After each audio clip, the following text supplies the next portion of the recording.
You see, Gamu, whatever you do not mention the chicken. No chicken, got it, zip. Greetings, Venerable Gamu. It is an honor. What's with the chicken?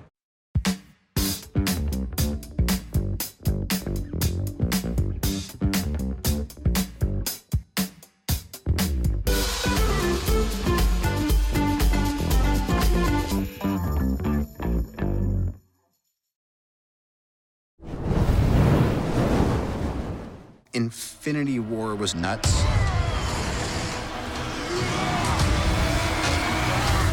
But this one is going to be your finest hour. We're in the end game now. Thanos wiped out 50% of all living creatures. These are the highest stakes that the Avengers have ever faced. This is the fight of our lives. This is gonna work, Steve. I know it is. Because I don't know what I'm gonna do if it doesn't. Every time you think Marvel's pulled every single trick out of the bag, they actually saved the best stuff for this one. This is the end of the fireworks show, the grand finale. The storytelling is insane. You just don't know what to expect. I guarantee you there is no way anybody could guess what's going to happen. We're the Avengers. We gotta finish this.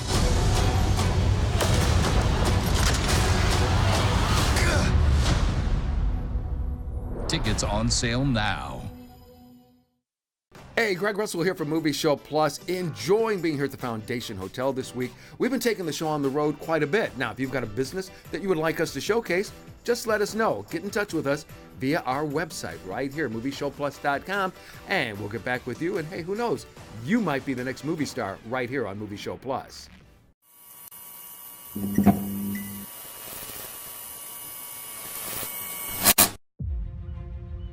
Daily Bats. I choose you as a champion. Say my name so my powers will become yours. Shazam. Wait, for real? Say, okay! Say my name.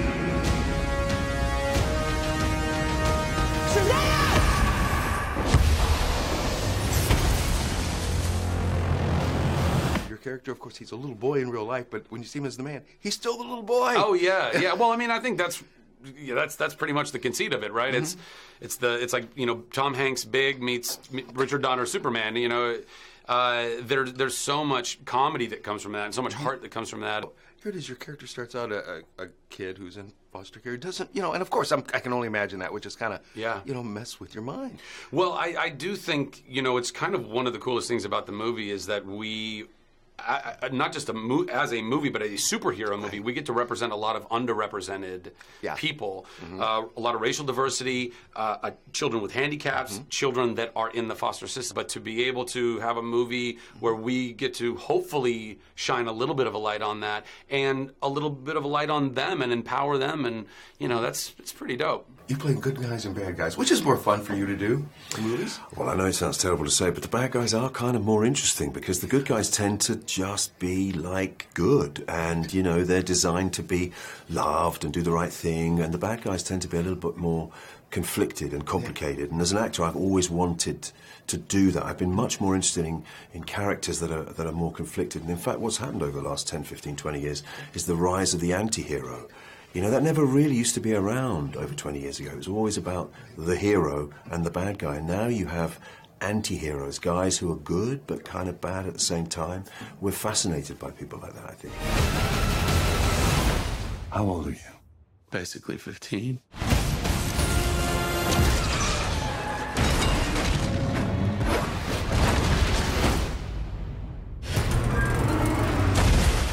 Did you see that? Yeah, you electrocuted a bus and almost killed these people. And then I caught it! You leave tall buildings in a single bound.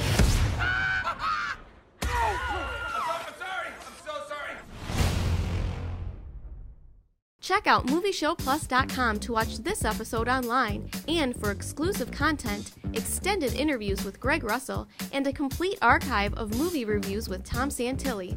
Also, make sure to like and follow us on social media and on our Movie Show Plus YouTube channel.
Howard starts with getting informed, looking closer. 1 in 8 women will be diagnosed with breast cancer in her lifetime. But many of us don't know there are different types of breast cancer with different characteristics. That was me. Learning about the specifics of my diagnosis gave me the confidence to make informed treatment decisions with my doctor. This meant everything to me and my family. So take another look. Ask another question. Learn more at notonetype.org.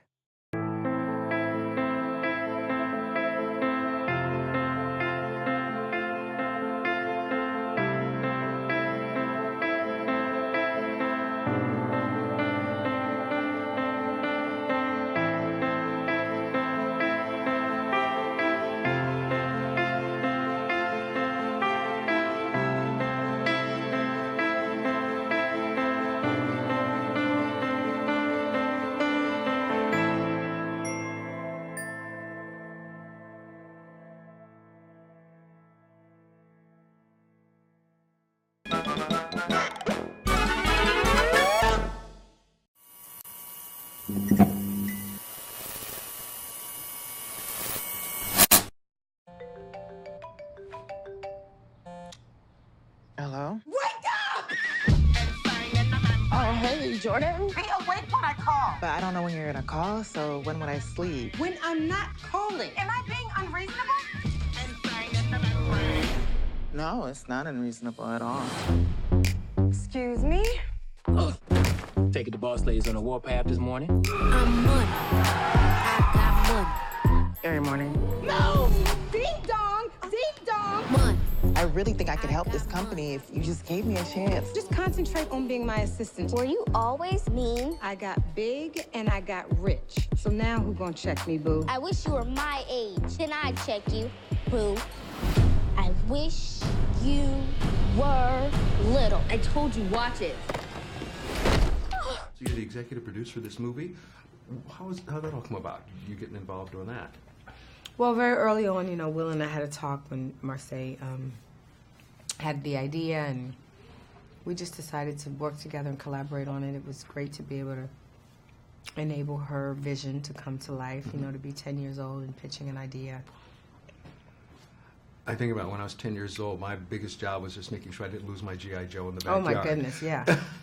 Oh, no, the fact that her brain even works like that, you know, it was just incredible to work with her, watch her, see how professional she is, and still like a little girl. You know, she still very much feels like a little girl. Mm-hmm.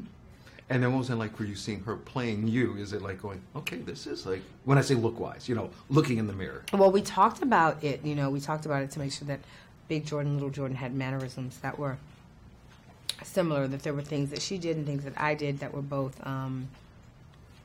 so there was like a through line. You could still see Big Jordan and Little Jordan. I keep thinking, gosh, do I want to turn back into a 13-year-old kid again? Never. I don't want to at all. And so that would be my worst nightmare. I would be like Big Jordan. And my young teenage self would be a busted mess. Oh, wow. Because it's kind of weird. It's junior high. Seems to be that place where everything is kind of just weird in your life. Absolutely. It's a transitional point. Right. It's a point where you're the person that you're becoming doesn't feel good enough, you know, Mm-hmm. and everyone wants, instead of wanting to stand out, you kind of want to fit in. What in the black Jesus? Y'all gonna make me lose. How did you go from this to this? You went to bed grown and then you woke up little. That's for white people, because black people don't have the time. Y'all gonna make me What? Child Protective Services, enroll this child in school or somebody is going to jail. By somebody, do you mean? A lot of the fun was interacting with Marseille, who obviously plays the younger version of my boss. Right. And she was even intimidating as a kid. Definitely intimidating as a kid. I don't know what she's able to tap into to become that way, but Right. she's killing it. And also, when you mention her, she's one of the executive producers. And how old is she? She's 14. She pitched the movie when she was 10 years old. So, jeez, she's only just gonna right from here. Thinking 14 years old, I was just trying to make sure I didn't lose the house key. Yeah, I mean, that was my job. That was the big thing. That was a big part of just trying to keep track of, trying to not forget to take the chicken out the fridge. Being an executive producer, I think it's fun right now because it's more of a learning process for me right now, because, of course, Little is the first thing that I have as an EP, but I'm excited for many more, so I'm excited. Put me in the middle of that. Who are you? Well, I'm April, with the A for available. Think you're the boss of me? Say one more thing, I dare you. You're too fat for that skirt. Okay, see, I've been looking at you like a little girl, but you a grown-ass woman. We have a BMW situation, Black Mama whooping. I told you not to test me! Yes! Start spanking your kids! Remind me of my mama.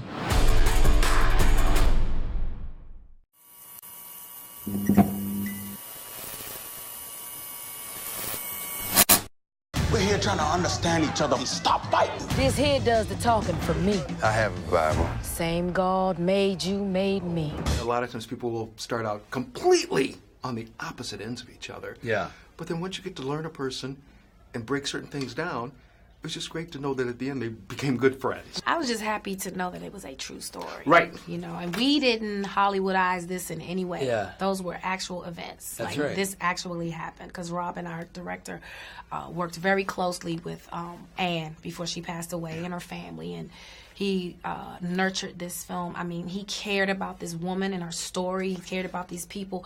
And we understood the responsibility that we had to tell this story. Everyone that signed on to it. Mm-hmm. Yeah, Anne ended up speaking at his eulogy. Mm-hmm. Yeah, there was a rumor that he was going to propose to her. His kid said If he lived longer, Yeah. they probably would have been an item. Yeah. Mm-hmm. Yeah. His wife passed away, and who knows?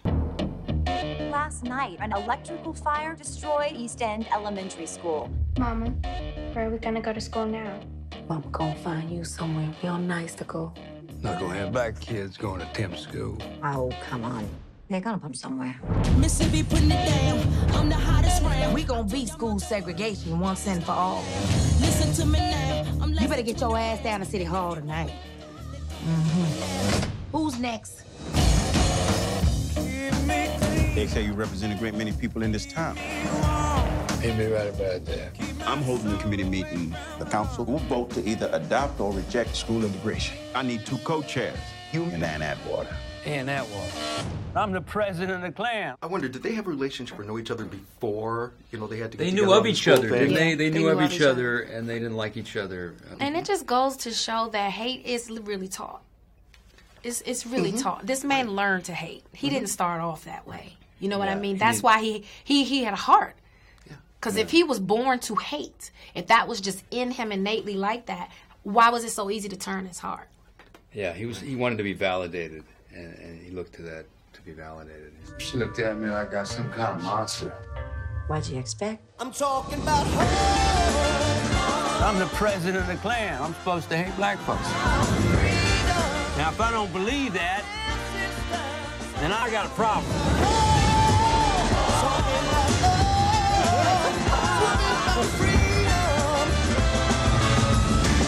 Now, what we talking about is important. And you gon' damn well listen to us. She in a bad mood today. talking about home.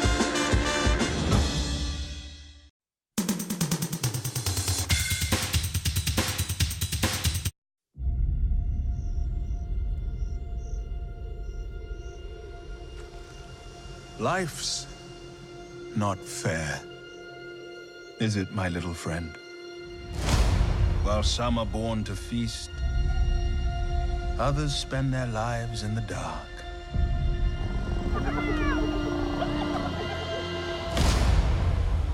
Begging for scraps.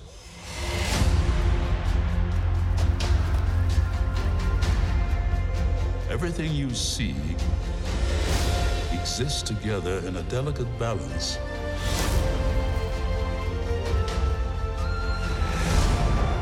While others search for what they can take, a true king searches for what he can give.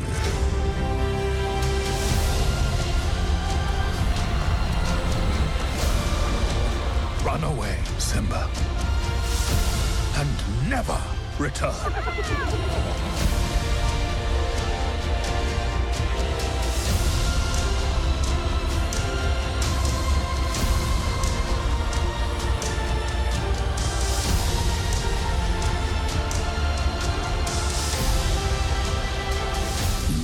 your place in the circle of life.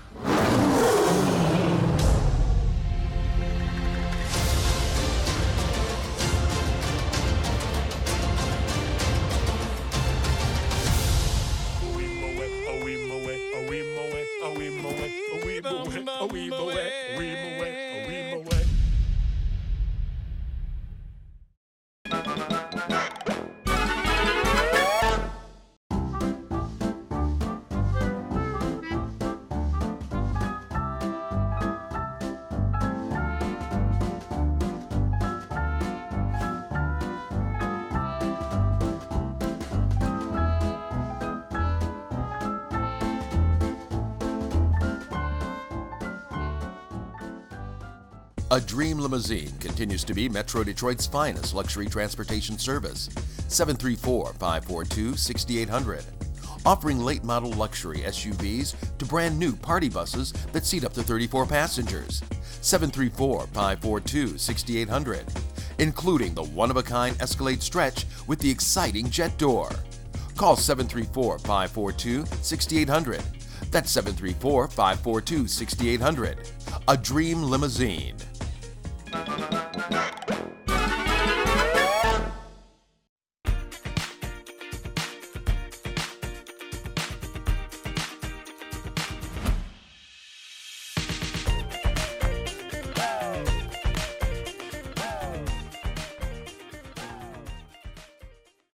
Lots of new movies opening this weekend. Let's get to it. The big release this weekend in theaters is the reboot of Hellboy, the cult favorite comic book hero created by writer and artist Mike Mignola. Because it's a reboot and not a sequel, this has nothing to do with the 2004 Hellboy movie or its sequel, the 2008 Hellboy 2, The Golden Army. The new actor under the Hellboy makeup is a Stranger Things David Harbour, replacing Ron Perlman, and gone also is the original film's writer and director Guillermo del Toro, with Neil Marshall, who's known mostly for his work in television, taking over as director of this new film. All of this equals bad news for the character and the franchise, because this new Hellboy is a complete disaster. David Harbour is fine as Hellboy, and while there are bits of funny dialogue here and there, which is a defining trait of the character, it's not witty or consistent enough to make you care.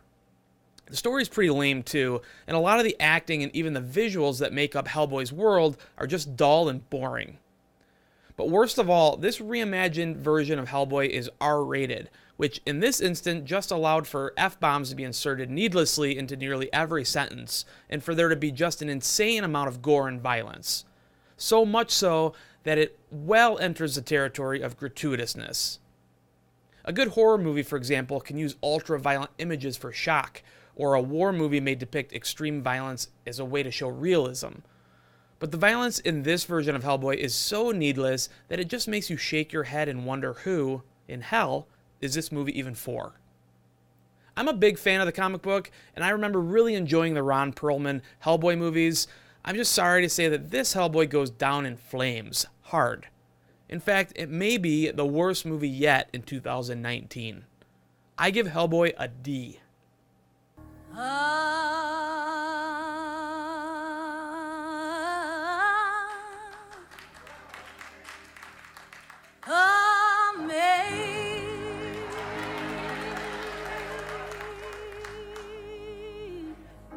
From hell all the way to heaven, there's a powerfully moving documentary in theaters this week that's all about the Queen of Soul.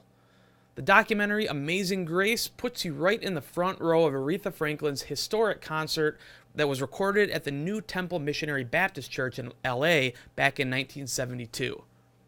The record of which sold over 2 million copies in the US, it was Franklin's best-selling disc and remains the highest-selling gospel album of all time. There were plans to release the footage of this concert back then, but a technical glitch by director Sidney Pollack, yeah, that Sidney Pollack, prevented Warner Brothers from releasing it, until now. There's not much to this doc, it's just Aretha, Aretha, Aretha, and it's electric. An interesting side note though, Aretha herself fought against the release of this footage for decades, and it was only until after her death in 2018 that her family negotiated with the filmmakers to have it released. That being said, this doc perfectly captures a moment in time, the rarest of events, highlighted by a singular talent who truly was touched by God. Seek out Amazing Grace, and I give it a B+. For more detailed reviews of these and other movies, please check me out on Rotten Tomatoes. You can go to the site, search the critics list to find Tom Santilli, and you can scroll through all of my recent and not so recent reviews. Another good way to find my stuff is to follow me on Twitter at Tom Santilli, or go to the website movieshowplus.com. Hey, Greg Russell here from Movie Show Plus, enjoying being here at the Foundation Hotel this week. We've been taking the show on the road quite a bit. Now, if you've got a business that you would like us to showcase, just let us know. Get in touch with us via our website right here, movieshowplus.com, and we'll get back with you. And hey, who knows? You might be the next movie star right here on Movie Show Plus.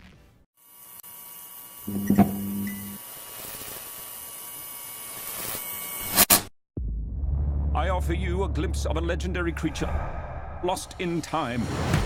Neither ape nor man, but a giant. He's had many names. Actually, I go by Susan. Susan?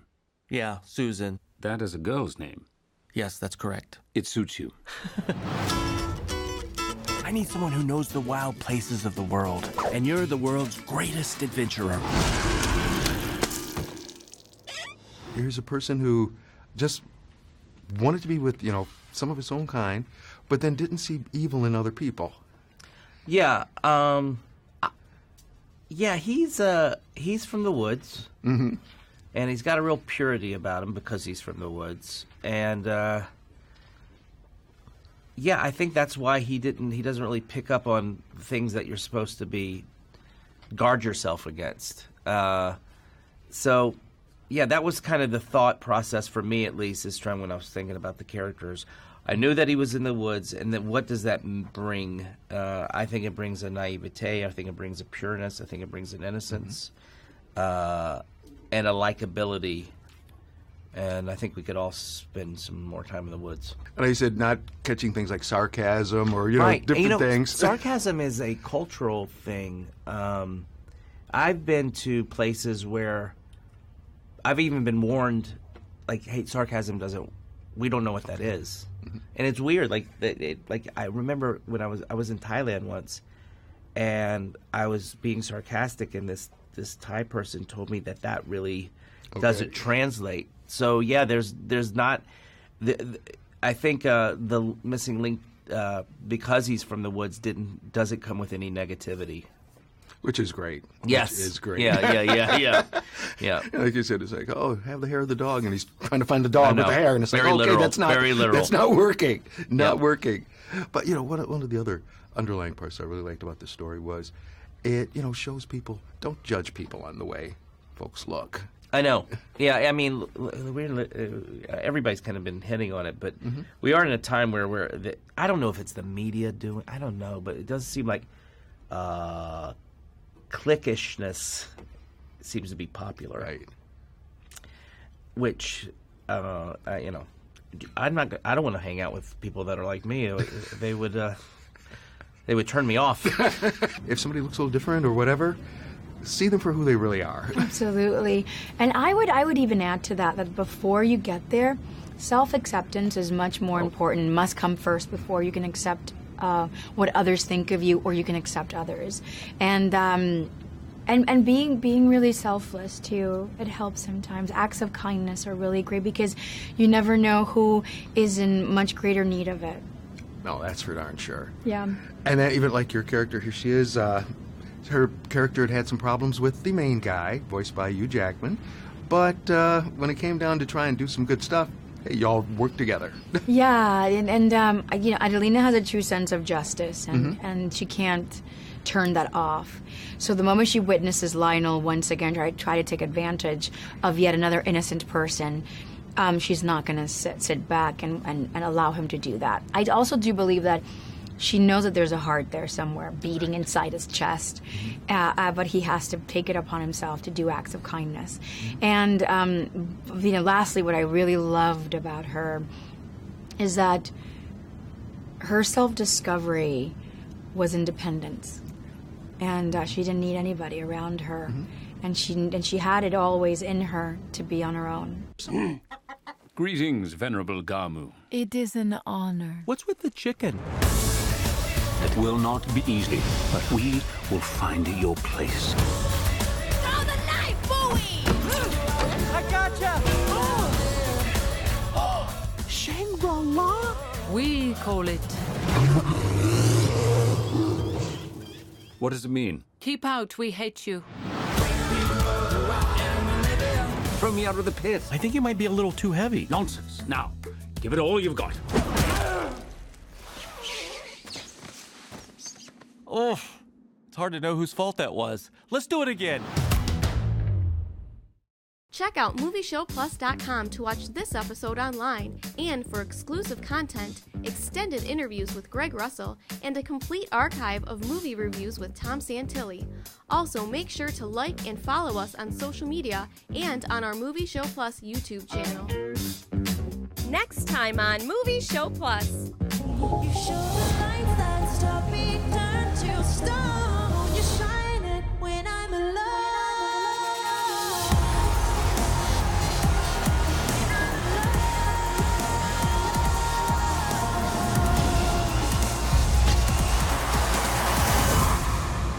Why me? You're a caterpillar. We're a cocoon. Maybe together we make a butterfly. Any and all views and or opinions expressed by me, Tom Santilli, are fully my own and do not necessarily reflect the views and or opinions of Movie Show Plus, any other critic on the show, or anybody else associated with this program. Let's all go to the lobby. Let's all go to the lobby. Let's all go to the lobby to get ourselves a treat. Delicious things to eat. The popcorn can't be beat. The sparkling drinks are just dandy. The chocolate bars and the candy. So let's all go to the lobby to get ourselves a treat. Let's all go to the lobby to get ourselves a treat.